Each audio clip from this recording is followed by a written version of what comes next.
너희는 믿는 자예요, 안 믿는 자예요? 믿는 자죠. 자, 너희라고 하는 것은 구약의 이스라엘입니까? 아니면 모든 믿는 자입니까? 모든 믿는 자예요. 그러면 그 믿는 자에게 여러분은 포함이 돼요, 안 돼요? 돼요. 그러면 여러분은 하나님처럼 어떤 자가 되라고요? 예쁜 자가 되라? 멋있는 자가 되라? 열심히 교회 봉사하는 자가 되라? 너희는 하나님처럼 장로가 되라? 권사가 되라? 뭐가 되라는 거예요? 거룩한 자가 되라는 거예요. 이 거룩은 구약 유대인들에게 주어진 전유물이 아니고 율법 아래에 있는 사람들에게 요구되는 어떤 삶의 모습이 아니라 예수를 믿는 신약시대의 교회를 통해서 하나님의 나라를 세워나가는 모든 크리스찬들, 성도들에게 주어진 하나님의 요구가 바로 거룩입니다. 그러면서 16절에 왜 거룩해야 되는지를 인용을 합니다. 기록되었으되, 성경에 기록되어 있다는 거죠. 내가 거룩하니 너희도 거룩할지어다. 우리가 21일 기도하면서 매일 살펴보았던 레위기 11장에 있던 이 말씀입니다. 이 말씀처럼 유대인들 뿐만 아니라 너희들, 우리들도 거룩해야 된다는 거예요. 자, 그래서 여러분, 저와 여러분들의 삶의 모습은 이제 구원의 은혜에 감사하고 감격하는 것으로 끝나는 것이 아니라 이어서 하나님의 자녀가 됐으니까 우리는 거룩한 삶을 살아야 됩니다. 그런데 거룩의 비교 대상이 누굽니까? 누구처럼? 네, 예수님처럼. 자, 그래서 묻겠습니다. 여러분들은 예수님처럼 거룩한 삶을 살고 있습니까? 대답해 보세요. 살고 있어요, 없어요? 그러면 문제예요, 문제.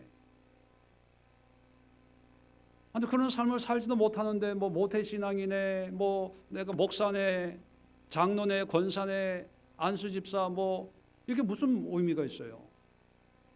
이게 심각합니다. 이게 충격받아야 돼요. 쓰러져야 돼요. 지금까지 내가 한 이 신앙생활이 하는가 상관이 없다는 말인가? 지금까지 우리 한국교회가 강조했던 것이 바로 믿음입니다. 믿음으로 구원받은 거예요. 그래서 구원의 기쁨과 감사로 봉사하고 헌신하고, 하나님 감사합니다. 이게 웬 은혜입니까? 나 같은 죄인을 살려주신 하나님의 은혜에 감사합니다. 드릴 것이 없어 내 삶을 드립니다. 그래서 교회 와서 열심히 봉사하고 헌신하고 수고하고 그렇게 신앙생활을 했죠. 참 아름다운 신앙의 모습입니다. 그런데 문제는 뭐냐면 그것을 통과해서 하나님이 원하시는 거룩한 삶으로 변화되어져 가야 되고 또 성장해야 되고 성숙해져야 되는데 구원의 감격에만 머물러 있다는 것이 문제입니다. 자, 그러다 보니까 예수님을 믿긴 믿는데 우리의 삶을 보면 적어도 뭐 가까이 있는 집에서 자녀들이 엄마 아빠를 보는 순간부터 저런 하는 난 안 믿어. 엄마 아빠가 가는 교회는 안 가. 왜? 뭐 교회가 문제가 있어서가 아니라 엄마 아빠의 그 이중적인 모습을 교회 가서는 아유 예 어서 오세요. 아유 반갑습니다. 정말 천사가 따로 없어, 천사가. 근데 집에만 오면 뭐 돌변하는 거예요. 옆에 있는 분 한번 쳐다보세요. 이분이 그분이었나? 그죠? 그런데 우리는 이런 모습을 보면서 내가 연약하니까, 부족하니까 내가 더 기도해야지 뭐 그러면서 신앙생활하고, 또 어떤 분들은 상담을 해보면요 자기의 그런 약한 모습이 있기 때문에 더 열심히 해요. 왜? 하나님 앞에 미안해가지고 봉사를 더 열심히 해요. 하나님 이런 나를 죄성해서 어떻게 해요? 하나님 앞에 내가 할 수 있는 것은 그냥 주방 봉사, 화장실 청소, 마당 쓸고 뭐하고 그것이 일반적으로 모든 분이 다 그렇다는 얘기는 아니지만 일반적으로 흔히 볼 수 있는 그런 신앙의 모습입니다. 그래서 신앙이란 믿음 좋다 안 좋다를 어떻게 분별하냐 하면 이분이 열심 있게 신앙생활 하나 안 하나 그걸로 믿음이 좋다 안 좋다 분별하는 거예요. 그래서 주일을 성수하냐, 11조 꼬박꼬박 하냐, 봉사하냐, 제자 훈련 받았냐, 뭐 했냐, 뭐 몇 년 뭐 주차장 봉사했냐 이런 거 보고 참 열심히네. 이분은 무슨 감? 장로. 이분은 권사. 이분은 열심히 주일을 출석은 하는데 11조를 안 하네. 그러면 된다 안 된다? 이분은 안 돼. 11조를 안 하니까. 이분은 열심히 하는데 봉사를 안 하네. 봉사를. 그럼 이분은 직분의 자격이 없어. 그래서 빼는 거예요. 또 어떤 분은 다른 거는 늘 출장 다니고 주일 성수는 못 하는데 11조를 많이 하거든요. 그러면 무슨 감이다? 장로 중에도 목사님의 오른팔이다. 오른팔. 그러다 보니까 어느새 목사의 오른팔 왼팔 한 10대끼가 되는 거예요. 그래서 우리 장로님이 우리 권사님이 우리 집사님이 사업을 하시고 회사를 경영하고 과연 그것이 하나님이 아들 예수를 이 땅에 보내셔서 십자가에 비참하게 죽게 하시면서 우리를 구원한 그 구원의 결과 또는 열매일까요? 우리가 신앙생활을 어떻게 해야 되는가? 우리가 레위기도 읽어봤고 그래서 좀 접목을 하면서 구약과 비교해가면서 정말 구원과 거룩함의 모습이 어떤 모습일까 한번 살펴보려고 합니다. 첫 번째 제가 말씀드리고 싶은 것은 가장 기본적인 믿음으로 말미암는 구원을 말씀드리고 싶습니다. 구원은 무엇으로 받아요? 믿음으로 받습니다. 여기에는 다른 이유가 있을 수가 없는 거죠. 에베소서 2장 8절로 9절에 보면 너희는 그 은혜에 의하여 믿음으로 말미암아 구원을 받았으니 이것은 너희에게 난 것이 아니요 하나님의 선물이라 행위에서 난 것이 아니니 이는 누구든지 자랑하지 못하게 함이라. 행위로 도를 닦아서 내가 열심으로 구원을 받는 게 아니고 구원은 오직 하나님의 은혜로 말미암는 믿음으로 구원을 받습니다.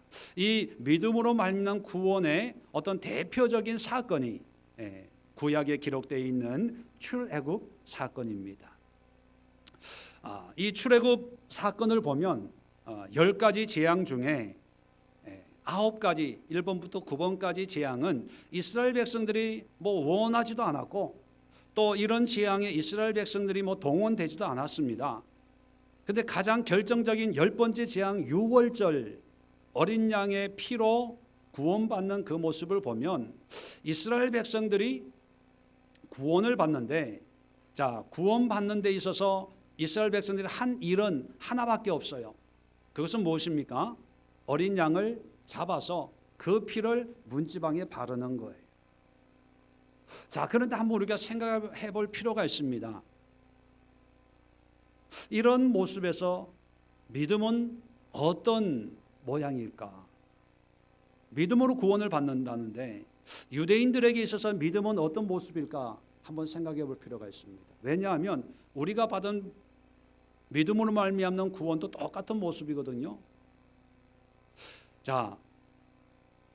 세상에 어린 양의 피를 문지방에 바르면 장자가 가축도 처음 난 것은 안 죽고 문지방에 피가 없으면 다 죽는다.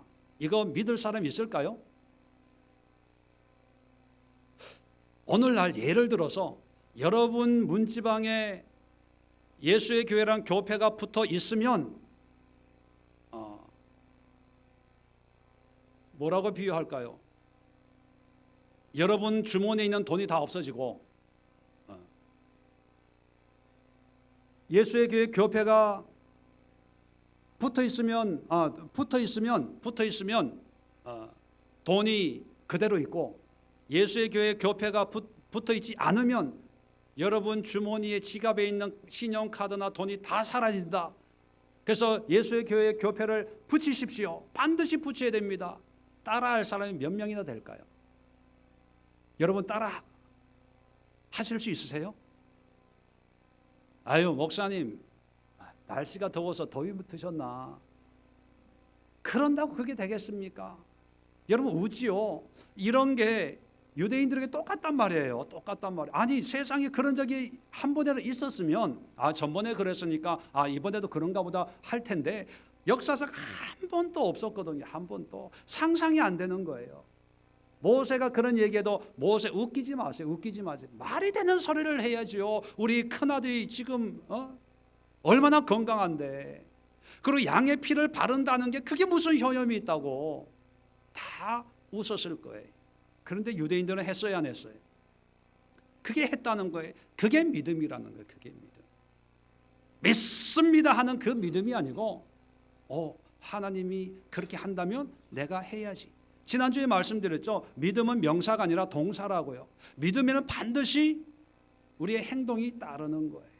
양을 잡고 피를 바르고 가족들이 모여가지고 그 양의 고기를 먹고. 여러분 믿음으로 구원을 받았다고 하는 것은 하나님을 전적으로 신뢰하고 그 신뢰에 따른 순종을 해야 돼요. 그 결과가 뭐냐면 자 출애굽기 15장을 한번 열어봅시다. 자 애굽으로부터 구원을 받고 또 그 다음에 홍해로부터 구원을 받잖아요. 뒤에서 애굽 군대가 따라오는데 앞에는 홍해가 가로막혀 있는 거예요. 그런데 하나님께서 그 홍해도 쫙 갈라 주셨습니다. 그래서 홍해 건너서 구원의 은혜를 누리면서 자 15장에 보면 모세와 이스라엘 자손이 노래를 부르기를 시작합니다. 노래를 부르는데 자 2절부터 보면 여호와는 나의 힘이요 노래요 구원이시다. 나의 하나님이시니 내가 그를 찬송할 것이다. 3절에 여호와는 용사시니 여호와는 그의 이름이다. 또 4절에 바로와 애굽의 군대를 다 바다에 던졌다. 6절에 여호와여 주의 오른손이 권능으로 영광을 나타내시나이다. 하나님을 막 찬양하는 거예요. 8절에 보면 주의 콧김에 물이 쌓이되 파도가 언덕같이 일어나서 큰 물이 바다 가운데 엉키나이다. 콧김으로 한번 흥 해버리면 바닷물이 싹 쌓이고 막 길이 나고 엄청난 하나님의 능력을 찬양하는 것. 자 그러면서 11절에 여호와여 신중의 주와 같은 자가 누구니까 뭐 이런 신이 없다는 거예요. 주님밖에 없다는 거예요. 그러면서 13절에 주의 인도하심으로 주께서 구속하신 백성을 인도하시되 주의 힘으로 그들을 주의 거룩한 처소에 들어가게 하시나이다. 17절에도 보면 주께서 백성을 인도하사 그들을 주의 기업의 산에 심으시리이다. 여호와여 이는 주의 처소를 삼으시려고 예비하신 것이라. 주여 이것이 주의 손으로 세우신 성소로소이다. 여호와께 영원 무궁하도록 다스리시도다. 하나님을 찬양하는 이런 하나님이 우리를 인도해서 우리가 도착해야 될 그 처소에 안전하게 인도하실 우리의 하나님이다. 이런 하나님이 세상에 어디 있냐? 하나님을 막 찬양하는, 그죠? 구원의 기쁨과 감격과 감동으로. 참 아름다운 고백이지요. 그런데 문제는요. 모세는 이런 찬양을 하고 이제 가나안을 향해서 출발을 했는데 어떤 신앙인의 모습 속에는 구원은 받았어요. 하나님의 은혜에 감사는 해요. 그리고 나 같은 이런 죄인을 구원해 주셔서 너무 감사합니다. 늘 고백은 해요. 그런데 문제는 뭐냐면 영적으로 애굽 하나님이 없는 세상에서는 나왔고 또 삶의 문제 여러 가지 영적인 문제와 같은 홍해에서는 구원을 받았어요. 그래서 홍해 가에 머물게 되었습니다. 그런데 날마다 모세가 불렀던 이 노래만 부르는 거예요. 구원의 은혜만. 날마다 때마다 1년 2년 동안 이 홍해가에 진을 치고 천막 쳐놓고 여기서 잔치만 하는 거예요. 그러면서 하나님 너무 감사합니다. 너무 고마워요. 나를 구원해 주셔서. 또 다음 예배 때나 부흥회 때나 기도회 때 또 고백하는 거. 하나님 너무 감사해요. 나 같은 이런 죄인을 구원해 주셔서. 찬양하면서 막 손들고 찬양해요. 기도하면서 철철 울어요. 하나님 너무 고마워요. 이런 하나님이 나의 하나님이 되어주셔서 진작 이런 하나님을 빨리 만났으면 내가 더 하나님을 위해서 뭔가를 더 할 텐데 하나님 감사해요. 1년 뒤에 또 손들고 기도하고 춤추면서 기도하고 또 옆에 있는 사람에게 얘기해 주네. 뭐라고 얘기하냐면 정말 하나님 대단한 하나님입니다. 이런 하나님 난 너무 행복해요. 너무 감사해요. 5년 뒤에 만났더니 또 손들고 기도하고 찬양하고 너무 감사하다. 말에는 예수님 하나님을 얘기하고 감사가 나오고 찬양이 나오고 하나님의 능력이 나오고 하나님의 인도하심을 얘기하는데 여전히 홍해가에만 머물러 있어요. 여러분 이스라엘 민족을 출애굽시킬 때 바로로부터 출애굽시키고 홍해로부터 문제를 해결해 줄 때 홍해가에 자리 잡고 머물고 거기에 텐트 쳐놓고 평생 살도록 하기 위해서 출애굽했나요? 아니면 가나안 땅으로 인도하기 위해서 출애굽시켰나요? 네, 목적지는 가나안이에요. 그런데 이 사람들은 구원의 은혜에 깊이 묻혀 있는 사람들은 가나안으로 갈 생각은 안 하고 홍해가에 머물러 있으면서 날마다 홍해를 보면서 야 하나님이 며칠 전에 이 물을 갈라주셨다. 하나님의 능력으로 하나님의 콧김을 한번 씩 부니까 쫙 갈라지는 거야. 그리고 애굽에 있을 땐 더 기가 막힌 역사를 하셔서 하나님이 10가지 재앙을 일으켰다. 10가지 경험했어? 그때 있었어? 대단하대. 대단해. 이런 하나님을 내가 믿는다는 게 나는 얼마나 기쁜지 몰라. 그러고만 있다고 생각을 해보세요. 하나님이 좋아하시겠어요? 화내시겠어요? 왜요? 그게 목적이 아니에요. 그게. 그런데 우리 가운데 홍해가에 있는 이런 모습의 신앙인이 너무 많다는 거예요. 너무 많다는 거예요. 구원받았다는 거예요. 구원. 그리고 나의 구원은 예정함을 받았다는 거예요. 예, 좋아요. 뭐 예정이든 뭐 하든. 그래서 하나님을 섬기고 예배드리고 봉사하고 헌신하는 거 예, 좋아요. 그런데 그것이 전부가 아닌데 우리의 신앙 그것이 전부인 줄 알고 이런 하나님 앞에 내가 더 예배 드리고 싶어서 새벽에도 나오고 뭐 수요 예배, 금요 예배 또 토요일에도 나오고 예배란 예배는 다 나오는 거예요. 왜? 하나님이 너무 감사해서 뭐 때문에? 나를 구원해 주셨어. 그리고 하나님을 예수님을 생각하면 눈물이 철철 나는 거예요. 너무 고마워서. 자, 그런 모습을 보면 믿음이 있다고 느껴져요? 믿음이 없다고 느껴져요? 믿음 너무 좋다고 생각하죠. 저분은, 저 권사님은 정말 하나님의 은혜를 받았나 봐. 그런데 그게 건강한 믿음이 아니에요. 이제 구원받았으면 구원의 은혜를 생각하면서 하나님이 이렇게 인도해 주실 것을 믿고 떠나야 되는 거예요. 어디로요? 광야로. 오늘 성경 아까 출애굽기 15장 13절에도 보면 주의 인도하심으로 주의 힘으로 그들을 주의 거룩한 처소에 들어가게 하시나이다. 이런 하나님이면 이스라엘 민족을 하나님의 처소인 가나안 땅으로 다 들어가게 하실 수 있다. 이런 고백을 하는 거예요. 그런데 이 고백대로 이스라엘 백성들이 다 가나안 땅에 들어갔나요? 못 들어갔어요. 다 죽었어요.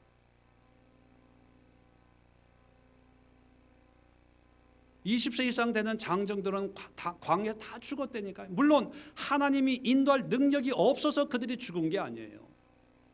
구원의 감격이 없어서 죽은 게 아니에요. 뭐 때문에 죽었냐 하면 구원받은 자의 합당한 삶을 살지 못해서 죽은 거예요. 자, 광야로 인도를 해서 시내산에 모아놓고 우리가 아는 하나님의 율법을 주신 거예요. 여러분, 레위기를 우리가 살펴봤지만 레위기를 통해서 그 레위기의 제일 큰 주제는 뭐라고요? 거룩입니다. 거룩. 율법은 하나님의 나라의 원리예요. 그 원리가 뭐냐? 거룩이거든요. 내가 거룩하니 너희도 거룩해라. 거룩의 삶을 가르치는 거예요. 그렇다면 결과론적으로 광야를 40년 방황을 하면서 거룩을 훈련을 받습니다. 40년 뒤에 가나안 땅으로 들어가죠. 자, 출애굽했을 때는 거룩을 몰랐어요. 왜? 안 가르쳤으니까 그냥 믿음으로 구원을 허락해 주셨습니다. 자, 믿음으로 구원받은 이스라엘 백성들을 40년 동안 하나님의 말씀으로 훈련하고 가르쳐서 40년 뒤에 이제 요단강을 건너서 가나안 땅으로 들어가게 되죠. 그 40년 거룩을 훈련한 이 이스라엘 민족의 신앙을 우리가 한번 살펴보면서 여러분의 신앙과 한번 비교해 보십시오. 자, 여호수아 2장을 열어봅시다.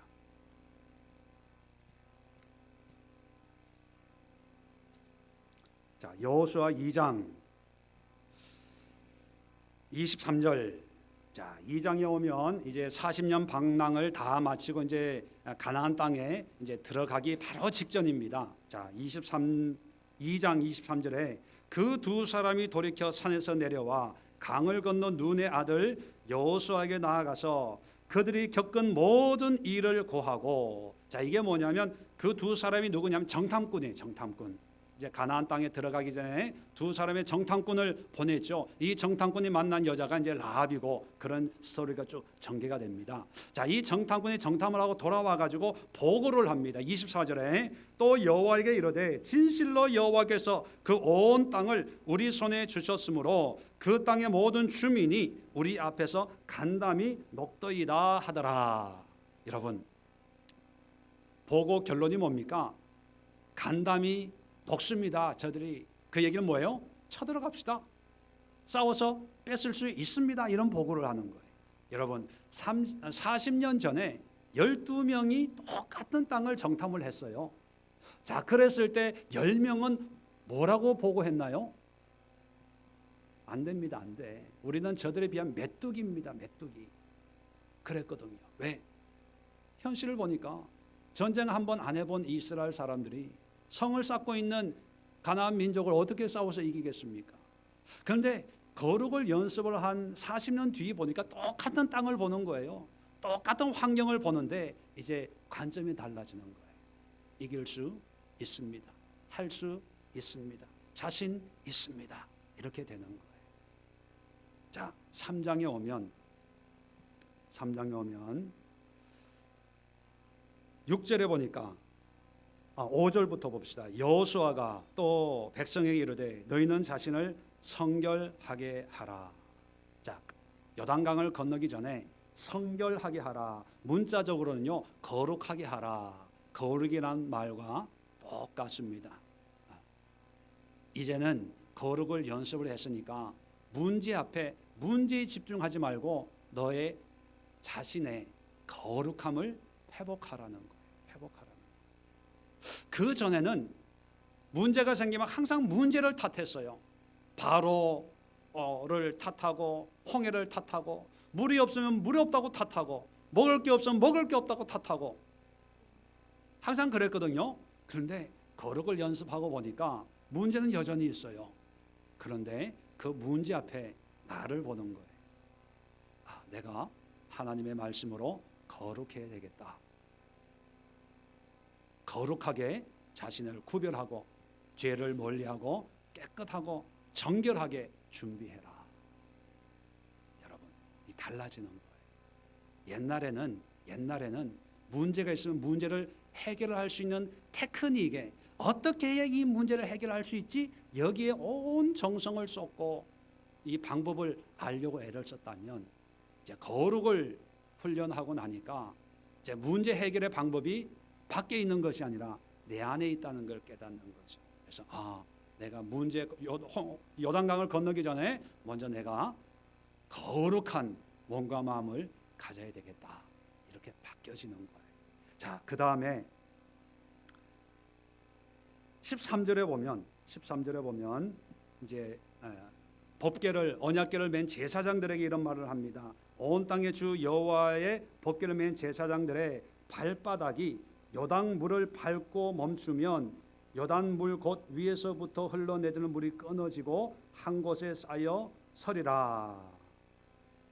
자, 이 얘기가 뭐냐 하면 15절에 이제 이 말씀에 순종해서 실질적으로 이제 행하는 내용이 나옵니다. 요단이 곡식 거두는 시기에는 항상 언덕에 넘치더라. 궤를 맨 자들이 요단에 이르며 궤를 맨 제사장의 발이 물가에 잠기자 위에서부터 흘러내리던 물이 그쳐서 사드르단 가까운 매우 멀리 있는 쭉 해서 물이 끊어졌다. 이런 말씀이 나옵니다. 여러분, 홍해를 건널 때는 홍해가 어떻게 갈라졌어요? 그냥 백성들은 그냥 아무 한 게 없어요. 그냥 원망하고 불평하고 큰일 났다. 그러고 이제 자빠져 잠만 잤어요. 그런데 모세가 밤새도록 지팡이를 홍해를 향해서 지팡이를 드니까 동풍이 불어가지고 밤새도록 불어가지고 홍해를 갈라지게 한 거예요. 그러니까 어떤 사람은 자고 일어나니까 갈라진 거예요. 그죠? 자, 그런데 거룩을 훈련하고 나니까 하나님이 뭐라고 그러냐 하면 제사장들 향해서 이 곡식 거두는 시기에는 요단강 물이 항상 제일 많은 수량이 많을 때였습니다. 그런데 제사장들을 향해서 그냥 들어가라는 거예요. 아니, 옛날의 경험은 뭐였어요? 바람이 불어줘야 됐거든요. 동풍이 불어야 되는데 아니면 햇빛은 쨍쨍 모래하는 반짝. 동풍은 안 불어요. 그럼 물은 제일 많거든요. 그런데 하나님은 들어가래요. 여러분 같으면 들어가겠어요? 들어가야 안 들어가요? 말이라도 들어가요 해야죠. 설사 못 들어가더라도. 그런데 이 사람은 들어가요. 여러분, 물이 끊어질 줄 알고 들어갔겠어요? 아니면 하나님이 들어가라고 하니까 그냥 순종해서 들어가겠어요? 순종해서 들어갔더니만 그 발이 물에 잠기자마자 물이 끊어진 거예요. 잠기자마자. 하나님이 그런 믿음을 보시는 거죠. 거룩을 훈련을 했더니만 믿음이 생기는 거예요. 그러니까 우리는 결과를 아니까 다행이다, 갈라졌다 하지만 이 사람들은 결과를 모르니까 이게 순종하다 내가 죽을지도 모르겠다 그런 생각도 했겠죠. 언제쯤 어떤 일이 일어날까? 뭐까지 들어가야 될까? 뭐 별 생각을 다 했는데 발이 물에 잠기자마자 갈라지는. 이것은 그들의 능력이 아니라 하나님이 그들의 거룩한 삶을 보시고 베푸신 은혜지요. 자, 제사장이 제일 먼저 들어갔어요. 자, 그런데 17절에 보니까 여호와의 언약궤를 맨 제사장들은 요단 가운데 마른 땅에 굳게 섰고 그 모든 백성이 요단을 건너기를 마칠 때까지 모든 이스라엘은 그 마른 땅으로 건너갔더라. 이게 뭐냐면 제사장이 제일 먼저 들어갔다가 제일 나중에 나오는 거예요. 한가운데 요단강 한가운데 서 있으라고 그래요. 그러면 서 있는 동안에 나머지 200만 명 되는 이스라엘 백성이 다 건너는 거예요. 다 건너고 그 다음에 제사장들이 나오는 거예요. 여러분, 이 가나안 땅이라고 하는 것은 이스라엘 사람들에게 이게 로망이잖아요. 모세도 못 밟아본 땅 아닙니까? 그러면 이 땅에 제일 먼저 뭐가 들어가야 돼요? 하나님의 인재의 법궤 그리고 제사장들 제일 먼저 들어갔으니까 제일 먼저 탁 그들이 땅을 착 밟아야 이게 그림이 좋잖아요. 그죠? 하나님의 말씀이 먼저 들어가고 또 하나님의 종들이 제사장이 먼저 땅을 밟아야 우리가 밥지 뭐 그런 거. 뭐 유교적인 개념으로 보면 어른이 먼저 숟가락을 들어야 우리가 숟가락을 들지 먼저 뭐 이런 것과도 뭐 좀 상통할 수 있죠. 하나님이 먼저, 제사장들이 먼저 이런데 보면 여러분 제사장이 제일 먼저 들어갔다가 제일 나중에 나오는 거예요. 왜? 이게 섬김이거든요.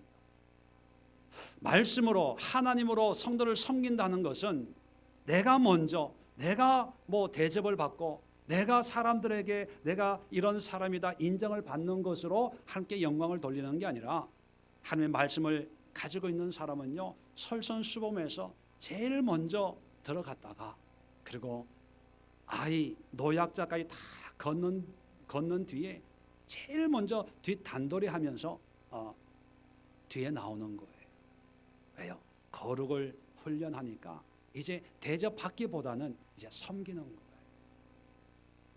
그렇다고 여러분 이걸 현실적으로 적용해서 저보고 제일 먼저 왔다가 제일 나중에 교회 퇴근하십시오 이렇게 요구하면 좀 곤란해집니다.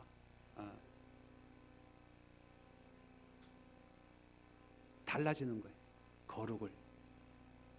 자, 또 그 다음에 보면요 4장에 오면 이 제사장 이스라엘 사람들에게 4절에 보니까 여호수아가 이스라엘 자손 중에 각 지파에 한 사람씩 준비한 그 12사람을 부릅니다. 자, 이 사람은 5절에 보니까 요단강에 들어가 가지고 돌 한 개씩 다 어깨에 메고 나오라는 거예요. 그리고 이걸로 탑을 쌓으라는 거예요. 그러면서 이 탑을 쌓는 이유를 6절에 보니까 후일에 너희 자손들이 물어 이르되 이 돌들은 무슨 뜻이냐 물을 때 하나님께서 이렇게 하셨다는 것을 가르쳐 줄 수 있는 그런 기념탑을 쌓으라는 거예요. 이게 무슨 의미일까요? 이제 내가 받은 은혜만을 자랑하는 것이 아니라 이제 내가 받은 은혜를 이제 다른 사람들에게 전하는 거예요. 이웃에게 전하고 우리 자녀에게 전하고 그리고 태어나지도 않는 그런 사람들에게 우리가 섬기는 또 우리를 인도하시는 하나님이 어떤 하나님인가를 얘기할 수 있도록 기념을 할 수 있는 그런 일을 하라는 거예요. 달라지는 거예요. 또 5장을 보면요 5장 2절에 그때에 이제 강을 건넜습니다. 요단을 건넜어요. 그때 여호와께서 여호수아에게 이르시되 너는 부싯돌로 칼을 만들어 이스라엘 자손들에게 다시 할례를 행하라. 왜 할례를 행하냐 하면 광야에서 방황을 해야 되니까 할례할 여유가 없었거든요. 그래서 요단강을 건넌 뒤에 할례를 해라. 자, 그런데 성경을 자세히 보면 1절에 5장 1절에 보면요 가나안 족속들이 지금 난리가 난 거예요. 이스라엘 민족이 요단강을 건넜다는 것을 알게 됐거든요. 이스라엘 백성이 요단강을 건넜다는 얘기는 곧 무슨 얘기입니까? 전쟁이 일어난다는 얘기거든요. 땅 차지하려고 오는 걸 아니까 전쟁 준비를 하고 있어요. 자, 그런데 적군의 코앞에서 남자들이 할례를 해요. 여러분 할례를 하면 움직일 수 있어요 없어요? 적어도 며칠 동안 움직일 수가 없어요. 자, 그러면 여러분 상식적으로 생각해 보세요. 만약에 할례를 해야 된다고 한다면 아브라함과의 언약이 할례 아닙니까? 지켜야 돼요. 지킨다면 요단강을 건너기 전에 할례를 해야 됩니까? 건넌 뒤에 할례를 해야 됩니까? 건너기 전에 해야 돼요. 정치 뭐 군사적으로 뭐 상황적으로 상식적으로 봐도 건너기 전에는 요단강이 방패막이 역할을 하니까 전쟁 싸울 일이 없어요. 며칠 동안 있어도 전쟁해도 뭐 화살 한 발 안 날아오거든요. 제일 안전한 곳이거든요. 할례를 해야 되면 건너기 전에 해야 되는 거예요. 그런데 건넜어요. 건넜다는 얘기는 뭐예요? 적군 코앞에서 온 이스라엘 백성들이 할례한 분들은 광야 다 죽어버렸고 그들의 2세들이 이제 가나안에 들어간 거거든요. 거의 대부분이 할례를 해야 된다는 얘기입니다. 싸울 수 있는 군인들은 적어도 3, 4일, 5일 동안은 전쟁을 할 수 없는 상황이라는 거예요. 자, 그러면 문제가 뭡니까? 그러고 있을 때 적군들이 쳐들어오면 다 죽어요. 다 죽어. 그런데 하나님이 적군의 코앞에서 하래요. 여러분 하겠어요? 안 하겠어요? 여호수아가 할례 하라 그러면 아마 난리가 날 거예요. 지금이 제정신입니까? 여기서 할례 했다가 적들이 쳐들어오면 우리 일곱 족을 다 아는데 가만 놔두겠습니까? 할례를 반드시 해야 된다면 다시 강을 건너든지, 할례를 하려면 전쟁을 좀 어느 정도 이겨놓고 안정을 찾아놓고 기반을 닦아놓고 환경을 만들어놓고 해야지, 지금 하라고 하면 그게 말이 됩니까? 말이. 애들도 알아. 애들도 뭐 이러고 있을 거예요. 근데 해요 안 해요? 해요. 자, 잘 보세요. 자, 구원의 은혜에 찬송하고 감격하고 감사하고, 하나님은 나의 힘이시요 요새시요 나의 능력이시요 하나님 같은 분은 없습니다. 하나님이 나의 삶을 영원히 인도해 주실 것입니다 하고 막 찬양하고 기뻐하고 감사했어요. 자, 그게 진짜 믿음이에요, 아니에요? 조금 뒤에 보면 마라에 물 있으니까 원망해요. 조금 있으니까 먹을 게 없으니까 돌아가자고 원망해요. 고기 못 먹었다고 또 원망해요. 찬양할 때는 기가 막히게 찬양해요. 뛰면서 막 옷이 벗겨지는 줄도 모르고 땀 뻘뻘 흘리면서 막 찬양하고, 얘기하라 그러면 10가지 기적을 일으킨 것, 또 홍해를 건넌 것, 또 바로의 군대가 물에 몰자되는 것, 거기에 좀 과장법까지 써가지고 정말 달변으로 그냥 귀에 뭐 착착 이게 귀에 이게 들어오도록 그게 설명을 해요. 그런데 조금 불편하면 또 원망, 짜증, 한탄, 한숨, 비난, 그게 이스라엘 백성. 그런데 40년 거룩을, 하나님의 말씀을 통해서 거룩을 훈련한 뒤에 보니까 찬양이 있어요, 없어요? 찬양 없어요. 하나님 감사합니다 이런 감사가 있어요, 없어요? 뭐 요란하게 뭐 여호와는 나의 힘이요 능력이 이런 고백이 있어요, 없어요? 없어요. 어떻게 보면 찬양도 없고 감사도 없고 하니까 믿음이 없는 것 같아요. 아니, 결과론적으로 보면 홍해의 기적이 더 커요, 요단의 기적이 더 커요? 아니, 홍해의 기적이 크지만 홍해는 자기네가 한 게 없으니까 자다가 일어나서 보니까 그렇게 된 거지만, 요단강에는 자기네들이 동참을 했잖아요. 자기네들 직접 경험을 해봤잖아요. 그러니까 간증으로 은혜로 얘기하자면 요단강을 걷는 게 더 은혜로운 거예요. 물이 찰랑찰랑 하는데 물이 그냥 쫙 갈라졌으니까 더 큰 기적을 경험한 거거든요. 그러면 더 찬양을 해야 될 거 아니에요. 저도 청년들을 한 200명 맡아서 목회해 본 적이 있거든요. 이 청년들의 특징이 뭐냐면 열정.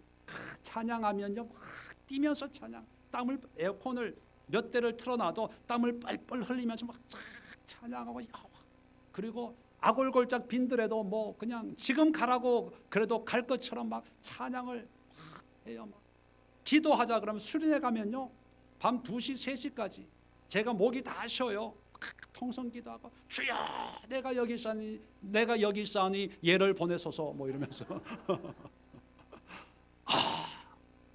그런데 한편으로 여기서 끝나면 안 되는데, 여기서 이게 전부가 아닌데, 왜냐하면 청년들이요 더 은혜로운 찬양을 꽝꽝 하는 거 있잖아요. 그래서 제가 서울에서 사역할 때 옆에 동네에서 늘 주일 되면 민원이 들어와요. 쫓아와가지고 좀 조용하자고. 뭐 청년부 예배가 1시거든요. 점심 먹고 쉴 시간에 막 볼륨을 올려 꽝꽝 하니까 주변 그래서 조용하겠다고 막 타이르고 뭐 수박도 사드리고 뭐 그랬어요. 왜냐하면 그게 잘못됐다는 건 아니에요. 그런 은혜와 감사로 찬양하고 고백하고 경배하고 예배하는데, 근데 거기에만 머물러 있는 게 문제라는 거예요. 머물러 있는 게. 홍해의 은혜 정말 감사하죠. 애굽으로부터의 구원, 죄로부터의 구원, 내 문제로부터의 구원, 너무 감사해요. 그래서 찬양해야 되죠. 고백해야 되죠. 경배를 드려야 되죠. 근데 거기에 머물러 있어서는 안 된다는 거예요. 하나님은 그 은혜를 통해서 광야로 인도해서 거룩을 가르치는 거예요. 이렇게 살라는 거예요. 이렇게 섬기라는 거예요. 이렇게 행하라는 거예요. 자, 그걸 경험하면 이제 그렇게 뭐 열정적인 찬양은 없어도 내 마음에서 달라지는 거예요. 내 마음에서. 이제 나만 생각하는 게 아니라 옆에 있는 사람을 생각하고 내가 먼저 솔선수범하고 나머지 뒤는 내가 집사님 이제 쉬어요. 더운데 내가 할게요. 그전에는 인정받으려고 했다면 내가 목사인데 이 사람들이 우리 아무개 집사님 나보고 동네 형이래. 근데 난 그게 기분이 나쁘지가 않아요. 물론 너무 만만하게 보는 게 좀 마음에 걸리지만 저도 열심은 아니지만 여러분들하고 열심히 뭐 봉사도 하고 어제 저 그늘막도 치고 그거 스테인 그 다라이 그 내가 퐁퐁으로 내가 닦은 거예요. 오늘 특별한 맛이 있을 거예요. 그렇게 합니다. 그것은 뭐냐면 제가 거룩하다는 그런 의미가 아니라 그런 걸 해도 기쁘다는 거예요. 섬겨도 기뻐요. 남들 안 할 때 내가 먼저 수고를 해도 이 사람들은 왜 안 해? 이게 아니라 그냥 감사한 거예요. 할 수 있어서 감사한 거예요. 또 할 수 있도록 내가 배려할 수 있는 그게 감사한 거예요. 제가 언제 여러분 뭐 안 한다고 전화 한 번 드린 적이 있어요? 못하면 못하는 대로, 안 하면 안 하는 대로. 그냥 내가 할 수 있어서 그게 감사한 거예요. 그리고 이스라엘 백성들처럼 내가 받은 은혜에 막 기뻐하고 감사하고 눈물 흘리면서 이런 건 없어도 이런 은혜를 좀 후대에게 알려줘야 되겠다. 그래서 요단강에서 가져온 돌로 탑을 쌓는 그런 정말 어떤 표현이 좋을까요? 진중하다 할까요? 경박하지 않고 진중하게 다른 세대 사람들도 이런 사람들도 좀 알았으면 좋겠다. 그래서 나름만 생각하는 게 아니라 내가 은혜 받아야지, 내가 뭐 축복받아야지 이게 아니라 다음 세대 사람들도 우리 후대들도 이런 하나님을 좀 경험했으면 좋겠다. 이런 마음이 드는 거예요. 그리고 뭐 할례 행하는 거나 뭐 여러 가지를 보면 이제 내 지식, 내 생각, 세상의 기준으로 판단하는 게 아니라 전적으로 하나님 앞에 순종하는 모습이 되어지는 것입니다. 자, 그렇게 보면 구원은 믿음으로 받죠. 자, 믿음으로 받았다면 그 믿음을 가지고 그 다음에 뭘 해야 됩니까? 거룩해야 돼요. 우리가 성경을 보면 히브리서 12장 14절에 이런 말씀이 있습니다. 모든 사람과 더불어 화평함과 거룩함을 따르라. 이것이 없이는 아무도 주를 보지 못하리라. 거룩함이 없으면 주님을 볼 수가 없어요. 그 얘기는 뭡니까? 구원이 없다는 거예요. 근데 한국 교회에서는 믿음은 강조하지만 거룩은 강조하지 않아요. 왜? 이 거룩은 구약 시대 것이라고 생각하는 거예요. 물론 구약 시대는 어떤 삶으로 행위적인 것으로 강조가 됐지만 신약 시대에도 여전히 우리에게 거룩을 요구하고 있습니다. 지난주에 살펴봤죠. 율법의 행위가 아니라 율법의 요구가 바로 거룩이거든요. 우리는 어떤 모습으로든지 거룩해야 됩니다. 또 높아심에서 말씀드리는 거지만 거룩이라고 해서 어떤 영적으로 신령한 모습이 아니에요. 오해하지 마세요. 이것까지 설명하려면 또 예배가 길어지니까 문자적인 의미의 거룩함이 아니고 성경적인 거룩이에요. 자, 이 거룩을 하나님이 오늘 베드로 전서에도 베드로 사도를 통해서 말씀하고 있고 또 히브리서를 통해서도 우리에게 말씀하고 있고 성경의 모든 면을 통해 말씀하고 있다면 이렇게 결론을 내릴 수 있습니다. 거룩은 성도들의 선택이 아니라 필수다, 필수. 그러면 어떻게 하면 거룩한 삶을 살 수 있냐? 그게 문제가 남습니다. 자, 거룩은 어떻게 해야 되냐? 또 우리가 구약 유대인들처럼 또 뭔가 행위로 열심히 하고 주일을 성수, 11조, 봉사, 훈련, 헌신 뭐 이런 행위적인 것으로 거룩을 추구한다면 또 다른 율법이 되는 거예요. 또 다른 율법이. 자, 그런데 여러분 참 놀라운 것이 뭐냐면 지난 21일 동안 레위기를 매일 살펴봤잖아요. 그래서 광고를 했어요. 어제가 마지막인데 마지막 날 21일 동안 기도하면서 받은 은혜를 한 3가지 정도만 적어 달라고. 그래서 이름은 얘기하지 않고 서로 받은 은혜를 나누는 시간을 가지겠다고 광고를 하고 이제 헌금 봉투에다가 받은 은혜 3가지를 이제 써서 냈어요. 제가 예배 때 읽어드렸어요. 근데 놀라운 게 뭐냐면 여러분 레위기를 통해서 한결같이 공통적으로 깨달은 게 뭐냐면 하나님의 사랑이에요. 하나님의 사랑. 집에 가서 레위기를 1장부터 27장까지 한번 읽어보세요. 거기에 하나님의 사랑이 기록되어 있나? 먹으라 먹지 마라, 입어라 입지 마라, 만져라 만지지 마라, 부정하다 정하다. 거기에 하나님의 사랑이 있어요? 기록은 안 됐지만 그 말씀을 되짚어 보면 하나님의 사랑이 바로 이거구나. 근데 그 하나님의 사랑이 그냥 사랑해 이걸로 끝나는 게 아니라 우리의 일거수일투족을 지키고 보호하기 위해서 이거는 하고 말고 먹고 먹지 말고 이게 하나님이 우리를 향한 결국은 나를 향한 하나님의 사랑의 기록이구나. 이걸 깨달았다는 거예요. 참 대단한 성도 아닙니까? 우리 예수께서 신앙생활 하려면 이 정도는 수준 돼야. 레위기를 읽으면서 하나님의 사랑을 깨닫는다. 이거 굉장한 거거든요. 다른 교회 분들한테 얘기하지 마세요. 이건 비밀이니까. 그분들은 읽기 힘든 책, 까다로운 책, 뭐 이런 게 다 있어. 근데 우리 성도들은요, 하나님의 사랑을 깨달아. 한두 분이 아니에요. 우리 봤잖아요. 그 사랑도 세밀한 사랑을 깨닫게 해주셔서 감사합니다. 여러분, 율법은요, 우리는 율법이라고 하지만 율법을 주신 그 율법의 의도는 하나님의 사랑이에요, 사랑. 자, 율법의 주제는 거룩입니다. 그래서 거룩의 또 다른 이름이 뭐겠어요? 사랑이에요.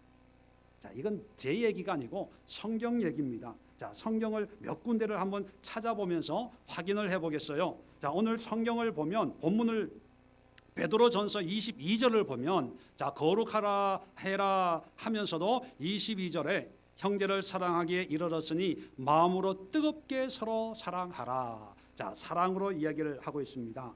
자, 로마서 13장을 열어봅니다. 로마서 13장.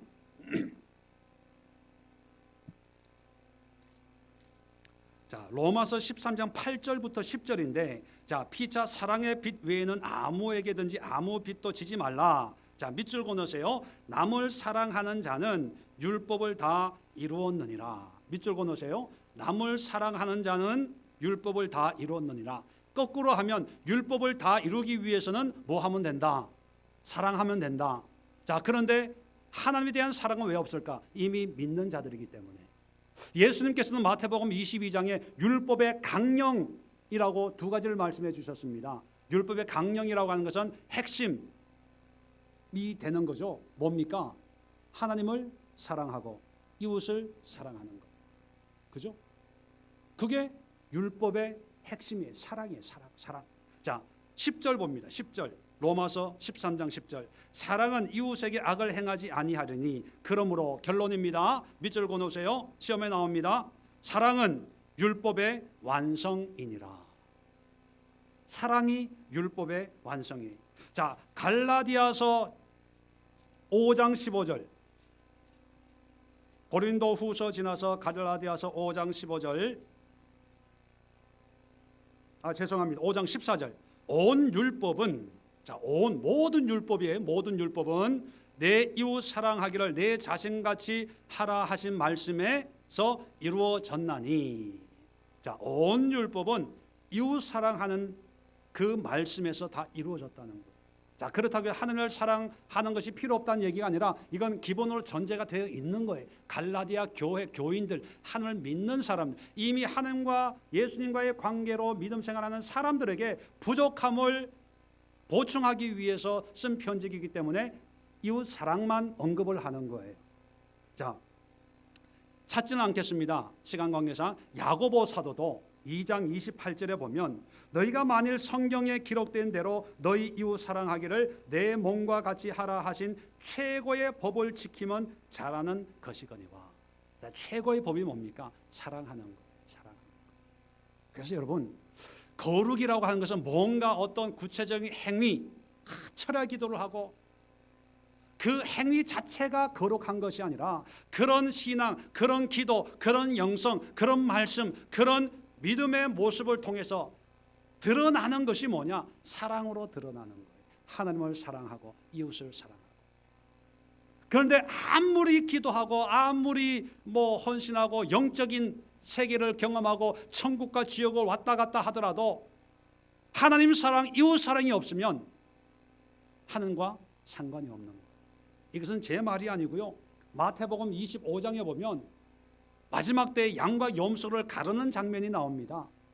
오른쪽에 양을, 왼쪽에 염소를 갈라놓고 하나님이 하시는 말씀이 그 구원받은 사람들에게 가난한 자를 돌봤고 먹였고 목마른 자에게 마실 물을 줬고 감옥에 갇힌 자를 찾아서 위로했느니라 이렇게 얘기해요. 근데 놀라운 일이 나옵니다.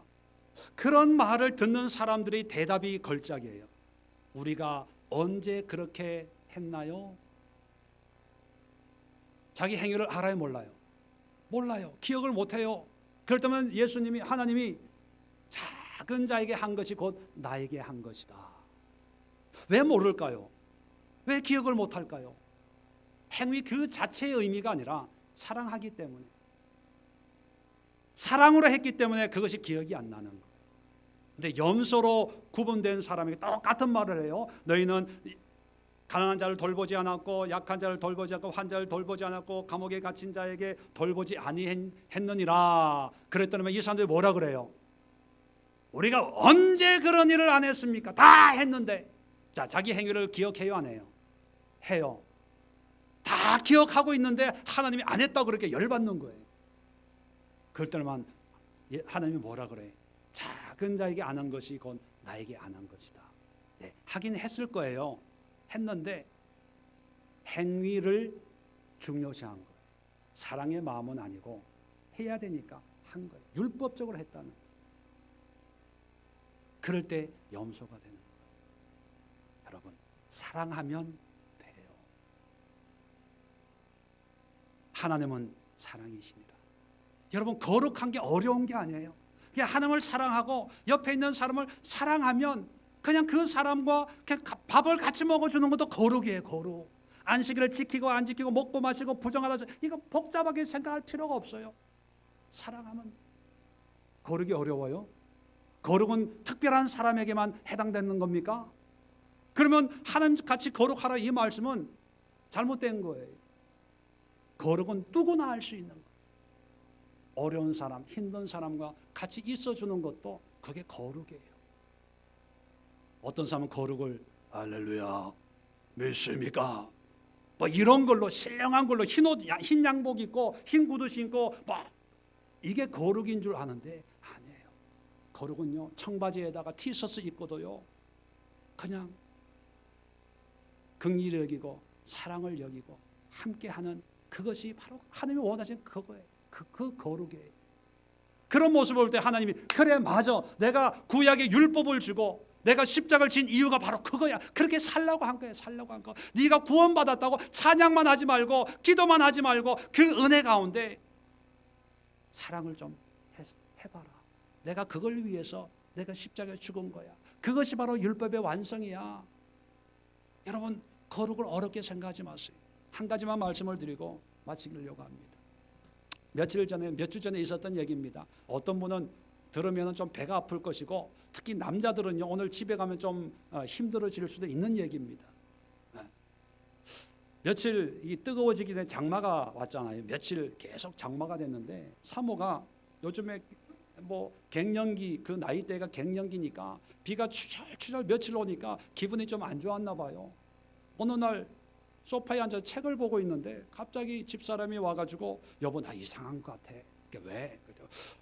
아무 이유가 없는데 자꾸 왜 이렇게 슬퍼지지? 눈물이 날라고 그래. 내가 왜 이러지?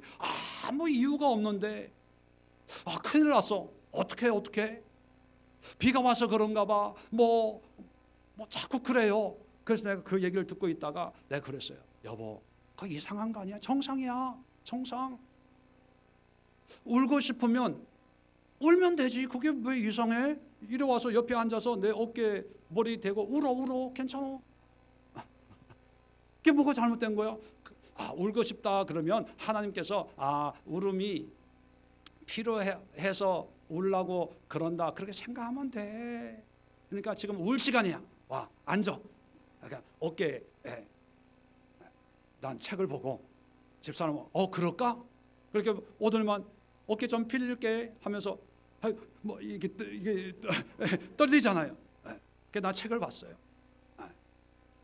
울라고 일부러 말 걸고 하면 또 못 우니까.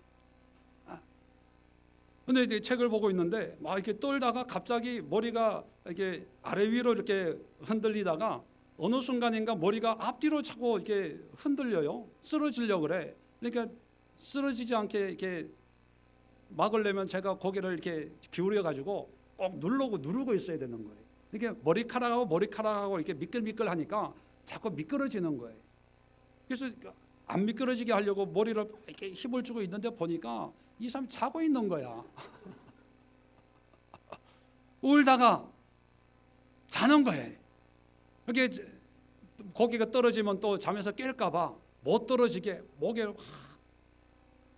한참을 이러고 있었어요. 그러니까 어깨가 너무 아픈 거야. 머리가 얼마나 커요. 체격이 크니까. 사모 없죠. 어깨가 아파가지고 어깨를 조금 이렇게 움직였는데 깬 거예요. 깨고 나서 첫 마디가 뭔지 아세요? 오늘 저녁은 뭐 먹지? 오늘 저녁 뭐 먹지? 뭘 먹으면 좋을까? 당신 뭐 먹고 싶어? 그래서 아무 얘기 안 했어요. 그래서 뭐 이렇게 해서 간단히 먹자. 그냥 끝이에요.